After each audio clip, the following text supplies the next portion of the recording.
Since a new console version of 7 Days to Die was released on PS5 and Xbox Series X and S, a new swarm of survivors have entered the world of Navezgane. So with this in mind, I thought I'd share 27 useful beginner tips and tricks for 7 Days to Die 1.0 that I wish I knew when I first started. Number 1 is adjust your settings. Some people do not know this, but in the settings for your world, you can either decrease or increase things like the XP multiplier, difficulty, 24-hour cycle, daylight length, and even whether or not enemies can spawn, all without losing the ability to earn trophies or achievements, thus keeping your world in survival but making your experience in it a little easier if you're just trying to learn the basics. Number 2 is complete the tutorial challenges. When you spawn into a new world, complete the tutorial challenges as soon as possible. These will not only teach you the fundamental basics of the game, but also earn you 4 free skill points, and once completed will give you directions to the nearest trader. Number 3 is understanding tools. If you hope to survive comfortably in Navezgane, you're going to have to learn what tools to use for what specific jobs. When you first start, you'll only be able to craft stone axes and stone shovels, both of which are supposed to be used differently. For example, stone axes are best used for chopping down trees, mining stone, and repairing or upgrading blocks, while stone shovels are best used for digging dirt, sand, and snow. Using either of these tools on jobs outside of these ranges will result in the tools being less effective and will waste time, so make sure to use the correct tool. Number 4, we've got the best beginner weapon. Now when you first start in a new world, you have quite a few craftable weapon options, including the wooden club, stone spear, stone sledgehammer, primitive bow, and bone knife, so which should you choose? Well, this is subjective, but in my opinion the best option is the primitive bow. It's cheap to craft and repair, plus to make its ammo, which is stone arrows, you only need to have 1 stone, 1 wood, and 1 feather, which are all easy to find resources. It gives you the ability to kill zombies or animals at range, and if you invest in the archery skill, which is in the agility skill tree, you can deal 50% more damage and reload 50% faster while using it, making it an amazing weapon to use for both early and mid game. I'd also highly recommend combining it with a melee weapon, specifically the spear, as it's fantastic at killing zombies without getting too close to them, thus avoiding being hit and potentially getting infected. Number 5, do not ignore tree stumps. Now speaking of being infected, most new players won't know this, but tree stumps are one of the best things to waste your time breaking, as there is a 20% chance of you getting honey from breaking them. Honey when consumed helps cure infections by up to 5%, so if you can't find any antibiotics, maybe start searching for tree stumps, as it can be an easy alternative. Number 6, wearing outfits or armor. Armor and how it works has been something that has been changed multiple times in 7 Days to Die's history, but in the latest 1.0 version there are 16 different types of armor called outfits. Every one of the 16 outfits does look different and has its own unique benefits. Now I'm not going to go over all the outfits and the advantages they give, as I'll cover that in a future more in-depth video, but when starting out you should prioritize making the full primitive outfit, as it's cheap, and if you wear the entire outfit it gives you a 32% armor rating. What this means is that if you get attacked by zombies you'll get a 32% reduction to damage. Number 7, using your first levels correctly. There are 5 different skill trees in the game, the first being perception, then strength, then fortitude, agility, and finally intellect. Each one, once maxed out, has its own unique sub-skills that can change how you progress in the game, especially early on. Choosing the perfect skill tree really is a subjective thing, as each tree is fantastic in its own way and everyone will have different opinions on which tree is best for early game. But in my opinion, you should use your first few levels on the agility tree to gain access to the parkour perk. After reaching level 4 in agility, you'll have the ability to unlock Stuntman in the parkour skill, which allows you to jump 2 blocks in height. This skill can be a literal lifesaver in certain situations, so do take advantage of it. Number 8, reset your skills. Speaking of skills, what if you spend your skill points improperly or do not like your selected skill tree? Well, don't worry, it's not the end of your playthrough. Skill points can be reset from drinking a bottle of Grandpa's Forgotten Elixir, which can be bought from traders for 6,000 dukes, so don't feel trapped to your current build. Number 9, double dipping. Before starting any mission, you're going to want to try double dipping. Double dipping is when you grab the loot inside a mission location before starting the mission itself. That way when you do start the mission, the loot will regenerate and you can get double the loot. Now sometimes depending on the mission location or tier, it's not always viable to do this, but if you are just starting out doing tier 1 quests, then you might as well take advantage of this. Number 10, follow the lights. Speaking of missions, another useful tip regarding them that you might want to know is to follow the lights. The majority of, if not all POIs or points of interest or mission locations have a suggested or advised way to going through them. Generally following the directions of light sources placed by the developers such as lanterns, flashlights, torches, and more, and the direction the said light source is illuminating will often guide you to the loot rooms and or the end of the mission locations. Of course you do not have to follow the laid out path, however doing so will often result in you not having to be tasked or required to break objects like locked doors during a mission. It'll also help you clear the zombies out one room at a time without the game spawning too many at once, causing you to be overrun and killed. Number 11, avoid the XP penalty. Speaking of being killed, when you die, if you have the game set to the default settings, you'll most likely drop all your items and get an XP penalty. This just means that you'll lose some XP, but what you might not know is that there's actually no XP penalty for death until level 6. So don't be too worried about dying too much immediately unless you're in the midst of an active quest, as if you do, you'll immediately fail it. Number 12, restock and supply day. A useful thing to know is that all trader stock changes and refreshes every 3 days. So if you have recently been to a trader and couldn't see anything you wanted, or did see something you wanted but couldn't afford it right now,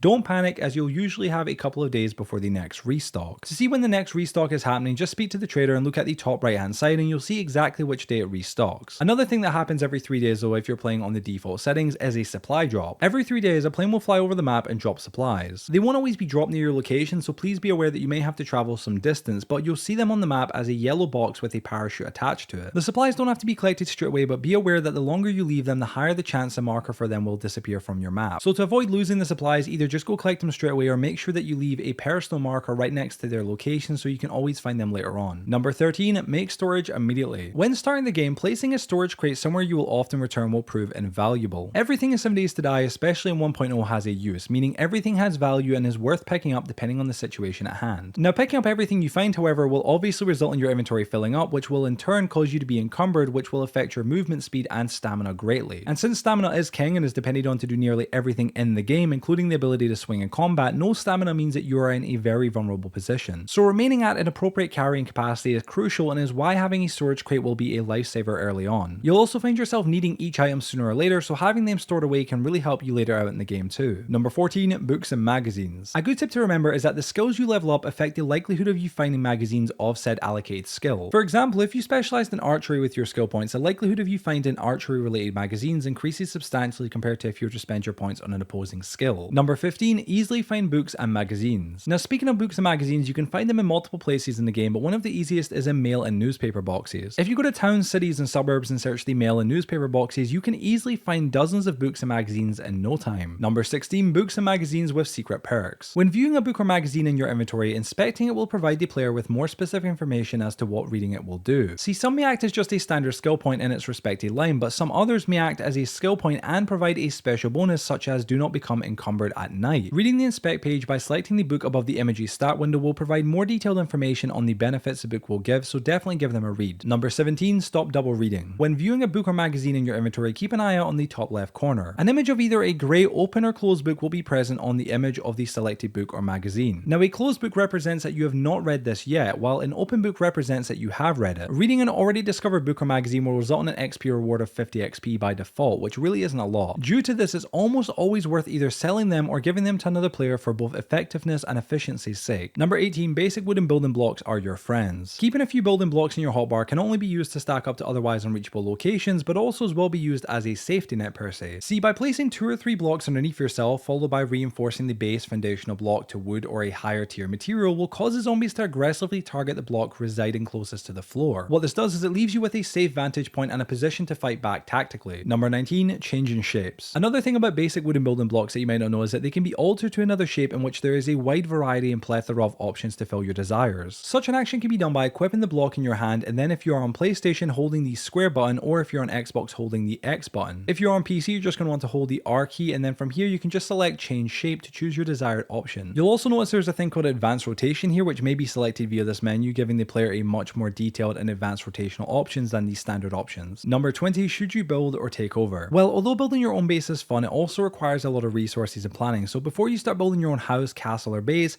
you should renovate an abandoned building, preferably near a trader. This way you can have some safety and a little temporary base while stocking up your resources. As a note, if you do this, you're going to want to also place a bedroll and a land claim block inside whatever building you are taking over, as it will stop zombies from respawning inside of it. Number 21, work in the day and build in the night. In 7 Days to Die, by default, you've got an 18-hour window to do missions, gather resources, and explore the map without too much interference from zombies. But as soon as it hits 10 PM until 4 AM, zombies will become much more of a threat, being able to run and sense you from further away. This is why it's always best to work on doing missions and gathering resources throughout the day when the zombies can't run. Then when it hits 10 PM, use that 6 hours of time to work on crafting certain items or upgrading your base. Number 22, looking for pallets. If you're looking to get some resources for building your own base, so be sure to keep an eye out for random square shaped pallets, which you'll find placed all throughout the game. They can be in a variety of different colors like blue, yellow, white, green, purple, and more, but if you hit these pallets with a shovel, it will result in a generous yield of building based items, whether it be cobblestone rocks, sand, clay, or other things. Number 23, always collect scrap polymer. Scrap polymer is subjectively one of the most important materials in the game, and one of the biggest reasons for that is that it's the main resource needed to craft dew collectors. It can easily be obtained though via the destruction of things like tires, plastic garbage cans, and or trash found on the floor of most buildings. It can also be obtained from destroying things like shopping carts, dog crates, window blinds, and basically anything that looks plastic. Number 24, stay stealthy. Crouching and being hidden not only provides an extreme amount of critical damage as well as movement based stealth, but it also reduces your swing and hit noise when using a harvesting tool, making remaining hidden while collecting loot / goodies significantly easier. Of course, as well as getting the jump on some sleepy zombies. Number 25, don't create too much heat. Speaking of zombies though, they are attracted to not only sound sound, but also heat as well. Anything which provides a heat source and or an auditory sound could potentially attract zombies in the area. This includes but is not limited to campfires, torches, candles, and forges, so be careful of how many of these things you have placed around your base, as the more you have, the more zombies will be attracted to your area. Number 26, harvesting quicker. When harvesting animals or corpses, starting the swing animation with a knife out of range of the animal or body and walking into it or moving the camera on and then off of the target before the swing is complete will result in a much faster harvesting process, as doing so eliminates the harvesting animation. It's not a huge time difference, but it's a useful little trick to know for harvesting more quickly. Number 27, get infinite water. So to do this, you'll first need to make a bucket which only costs 7 forged iron and go grab some water. Once you've done that, what we're going to do is we're going to make a building block and find the cube 1 meter hole filled centered shape. Then what we're going to do is we're going to place this down wherever we want our water to be and then empty the bucket into that block. Now we can drink endless amounts of water from that. As a note, the water will be impurified, meaning that you run the risk of getting dysentery, but the way to avoid this is just to have the water purifier mod on if you have it, and you'll be able to drink endlessly. And that is it, ladies and gentlemen. That is the end of this video. Thank you all so much for watching it. If you did go to enjoy it, please share it with your friends, drop it a like, and leave a comment letting me know which tips or tricks you did not or did already know. Also, real quick, I want to give a big shout out to Divine Waffles. He gave me permission to use some of his tips and tricks he shared over on the r/7days-to-die subreddit for this video. So please check out his original Reddit post, which will of course be linked down below in the description, and thank you once again to him. And finally guys, if you did enjoy this video, please be sure to subscribe and turn the notification bell to stay notified for when I release any other 7 Days to Die content on the channel. And other than that guys, thank you all so much for watching, and hopefully I'll see you in the next video.